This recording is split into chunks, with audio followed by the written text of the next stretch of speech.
Well, hello everybody. My name is Jeremy. This is Red Means Recording, and today we're taking a look at the Roland TR8s. I have been working with this in a number of different ways. Right now, I'm making this hair go away. Right now, I'm making 16 patterns on it that will be given away by Roland, I believe, as a pack. I'm not 100% sure how the distribution of it will work, but check the links in the video description for more information. I'm recording this in, let's see, early August, and I'm supposed to get this to them by the end of August. I've done 13 patterns so far out of the 16, and today I want to make a pattern with you, talk about how the TR8s works, talk about some things I like, some things I don't like, and just get to know it a little bit better together. Before we get started, let me play some of the patterns I've made already for this, okay?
So, as you can hear, a lot of diversity can come out of this friend. What I think it really excels at is, one, performance in terms of these sliders here. I love these. And also the quickest access you're going to get to a gigantic variety of Roland sounds. And that's really where this is the shining thing, is that if you want those classic Roland sounds, 808s, 909, 606, 707, and some other ones, here it is, baby. It's all here. Just this is it. Buy the Roland sound module. Bam, done. I might do a video at some point, if you'd like, comparing this to the analog rhythm, because I have both of them at the same time, and I've done performances with both of them. I've done lots of videos with both of them where I perform with them. This is the only one I perform with live in front of people, and that's because I wanted those really, really classic Roland sounds in there. But I have opinions about both. So I'll let you know about some of them today with the TR8s. Let's go ahead and start making a pattern. So I'm going to be using, in conjunction with this, the TR8s editor, the software. It really helps me move around a bit quicker. Though all the stuff I did for my live performance, I did within this. I didn't use the editor at all. So either way, it's fine. It's just, it speeds up my workflow to use the editor, and that's just hooked up with USB to my computer. You'll see some screen recordings of it on in the video. You'll see what it looks like. You can have 128 patterns and 128 kits. And the issue that I ran into is that I have to get rid of some of the patterns in order to, and kits in order to like make new ones. So I have to like pick a kit to get rid of. And I've already done that with all the really normal ones. So I think I'm going to do, I was listening to Frau Frau's Breathe In this morning, Frou Frau. And so I think I'm going to do a little beat like that, a little Frau Frau type beat. So it's like, very, very fun song if you haven't heard it. And let's go ahead and just get a little tempo.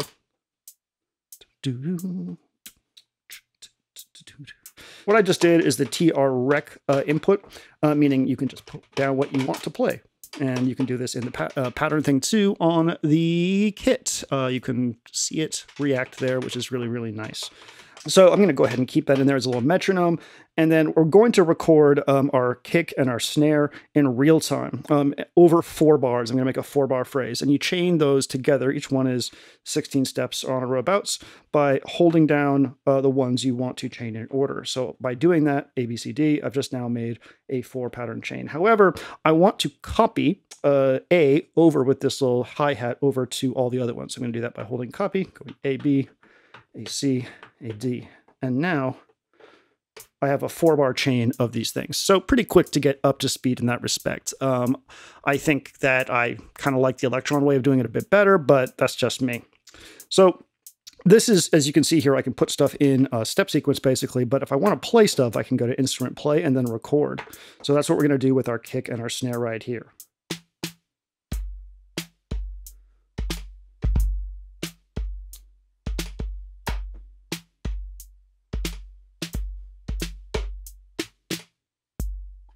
All right, so don't worry about the sounds or anything. We're going to get to those in a bit. I'm going to turn up the shuffle a little bit because the Frau Frau type beat has a bit of shuffle to it. So that's right there, which is nice.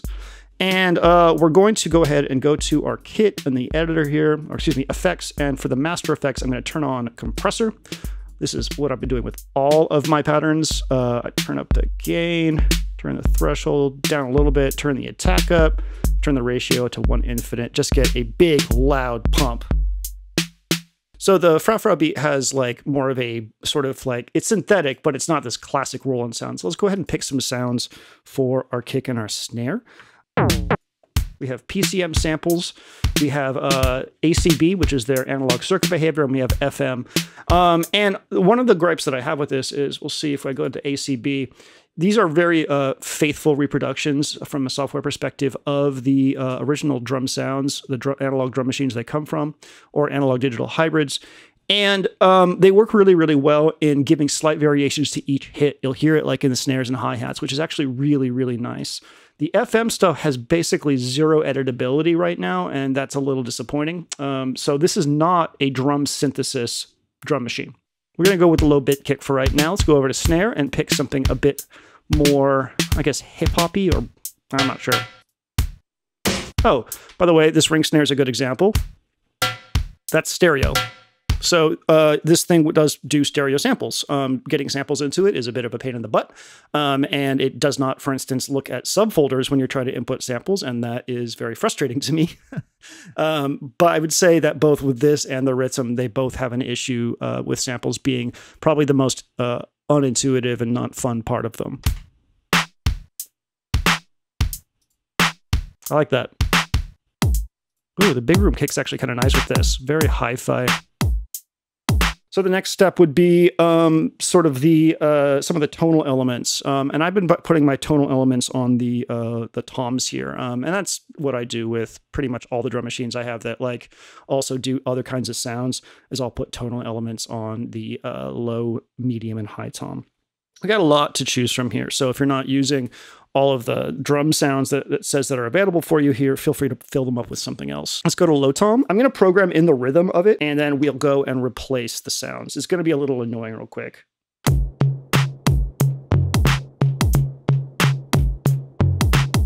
In the actual song, it's kind of like a little guitar, and we don't really have any good guitar sound.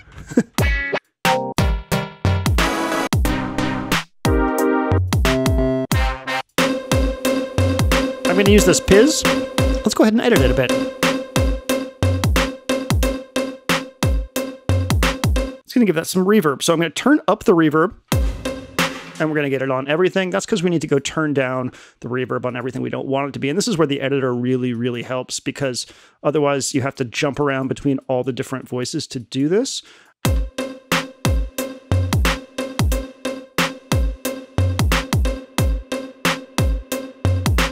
Of a dark hall. Okay, cool. So our low tom now, let's see.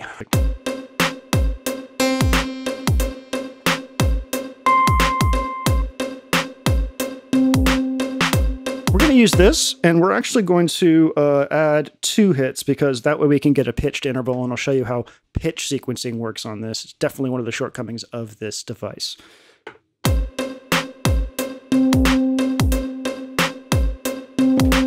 So you can see in our editor here now that we have on our low tom, we have these our patterns right here, A, B, C, D, and we have these notes here. If I add one again, let's see, if I go to TR record and add one here, you'll see it show up in the editor, which is nice.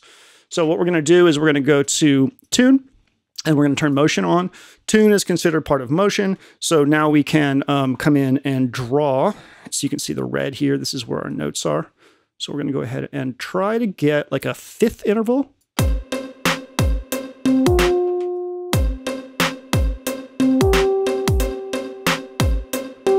So it does stay, it latches to whatever the last value is. So we'll go ahead and reset that there.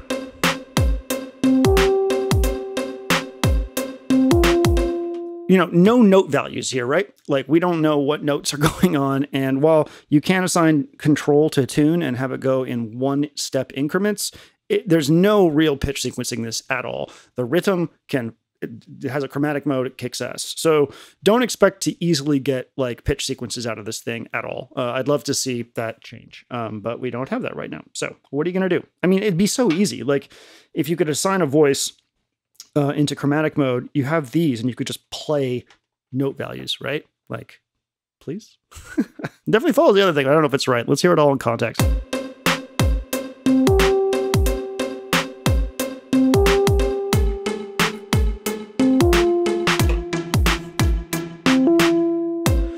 That's gross and flat. I actually kind of like the closed hi-hat as this. I think actually in the original song, it's going to be an 8th note. So let's go ahead and do that.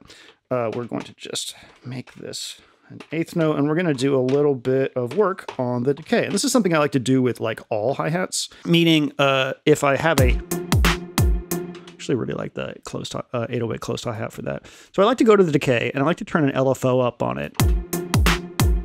If I make this really extreme, you'll hear the LFO is working on the decay.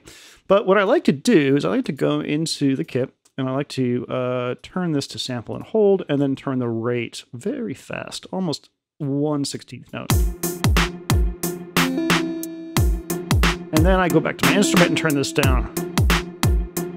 And now you can hear that we have sort of variable decay on our closed hi-hat, which really does a great job mimicking like how a drummer would hi-hat. You know, what would a drummer do? Oh man, those 808 toms just sound good. Like there's just like I don't know, this like ingrained memory of the 808 stuff in my brain. I think that's very common.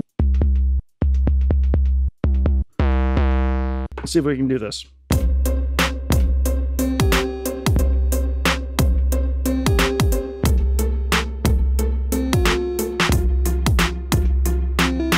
That's acceptable. We do not have a lot of bass sounds to work with in this thing. So now we're going to tune this. So we will go to our mid point right here. So reset it. It's a lot like MIDI automation, you know, like you got to reset the MIDI automation if you want the thing to change. Yeah, a little bit of wonkiness is fine. It's just too much is going to drive everybody crazy. And I do want this to be one of the patterns that I release because, man, I'll tell you, after making 16 patterns on this thing, or as many as I have, especially after having just made like 16 for my live performance, I'm a little burnt out. I've only been using the internal sounds. I have not been using external samples for this pack because I can't use commercial samples. So I'm very limited. Just like I'm right up at the edge of what this thing has internally for it. And so I think that if Roland was to release some new sounds for this, new sound packs, I think I would be very, very happy. And I don't know if that exists or not. If it does, let me know in the comments because I think I would love to get more sound packs for this thing. I'm not usually a preset person, but with drums and a thing like this, I need them. Give them to me. So we can do substeps in a variety of ways, but we're going to do it with the editor here. I'm going to hit sub. Just put in some steps. And we're going to go and adjust the velocity of those by going over to overall. And we can go to our closed hi-hat here. And we will find these and just turn the velocity down. This will give us some nice little accents.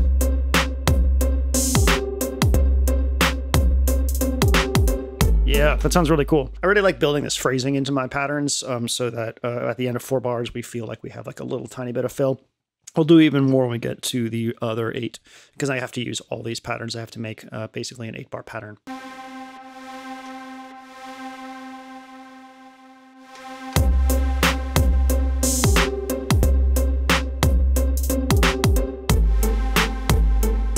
Sure, why not? No such thing as a bad idea. And overall, I mean, I find this editor like useful, but it is a bit janky in some ways that I'm not able to completely articulate right now. But like, there's no visual feedback on the editor of like where you are in the pattern, which I think is frankly wild.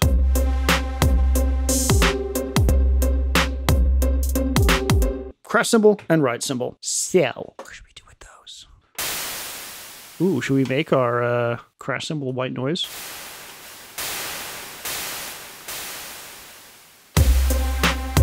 Yeah, let's do that. Let's just use a crash cymbal that is white noise. Very classic house thing, but also works here. Let's put something on our ride cymbal that we can use on the second half of this to make it worth having 8 bars.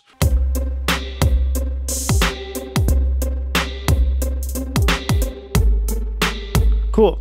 When we get to G here, I'm going to go ahead and let's see, ride cymbal tune. So we'll go ahead and reset it at A, and we'll reset it at E. And then we will have it follow the pitch structure here.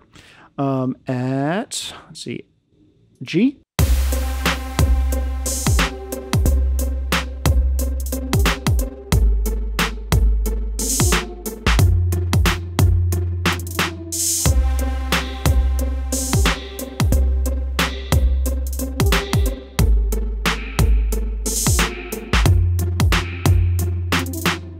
Last thing I have to do with this, well, I have to make a fill. I'm not going to do that with you right now. But now I'm going to go through and assign what each one of the little control things does. So these are assignable, and it's good and bad. And I'll show you why. If we select here, we can see that we have a variety of things to pick from for what we can assign this to. Some of them are cut off down at the bottom, but it's like more filter stuff. This changes depending on what engine is, I guess. The thing that's frustrating is that inst effects is literally just the balance of the instrument effects. You have no way to come in here and mess with the instrument effects' individual parameters, which I think is a dumb thing. I think it's dumb as shit. Like, you can't sequence anything regarding the instrument effects' parameters, which I don't like at all. I think it's very silly. All right. And then ride cymbal, which we have as our voice, we will do reverb send.